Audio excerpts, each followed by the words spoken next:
Well, with me now, Manuel, who's a Senior Research Associate at the think tank Overseas Development Institute. Welcome. Thank you for coming in. Let's talk more about those figures and the apparent discrepancies. How do these arise? Well, the discrepancy you're seeing between the very small number that Ban Ki-moon was referring to is the amount that actually hits the account. Obviously, when a country actually makes a pledge or makes a speech commitment, it takes a long time to get to that point. But I think, the fundamental picture is that even if you look at what people have pledged, we've got a very, very stark, poor distribution of that across the world. And I think people have been saying a long time the US and the UK are doing a lot, but other countries aren't. Now, we've just put a graph on the screen. Just explain what this is demonstrating.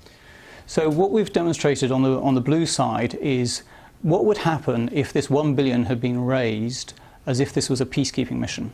Now, the reason that is interesting is for a peacekeeping mission, there's an agreed budget sharing process across all the countries in the world. So you don't have to have this argument about who's going to pay for what. You just know what it is and you get on with it. So the blue shows what people should have paid if we'd been treated in that kind of way. So you can see the US basically has done a lot and is pretty much on track.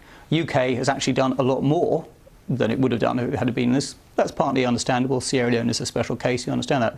But there's some countries that are way below. So Russia hasn't got off the grid at all in this circumstance. Italy would need to give 20 times more than it's currently giving. France probably 10 times more. So there are lots of countries that are way behind. How much is this down to cash? How much is it down to expertise? Both are needed and both are short. So I think overall we are beginning to see the cash being pledged, which is good. But what we're really seeing is foreign medics. So the World Health Organization is saying we just haven't got enough medics to staff the resources that we need. And that's been a cry for a long time. And how can that be rectified? I mean, when Ban Ki-moon, for example, makes the kind of appeal he does, which is broadly a financial argument, but clearly there's expertise in that as well. Yeah. What should the response be and how quickly could it be, do you argue?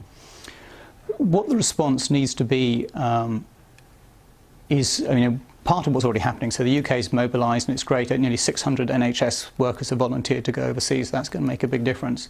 But what Médecins Sans Frontières have been saying now for weeks, and what UK charities have been saying now for weeks too, is you need to back this up with the military medical personnel, because only they can you move at real speed. They're already trained to work in these kind of circumstances. They're the ones who need to get involved.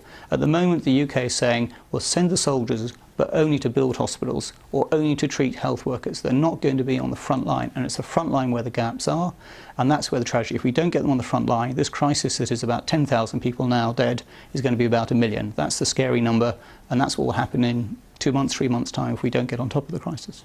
Marcus, thanks very much indeed for coming in. Thank you. Thank you.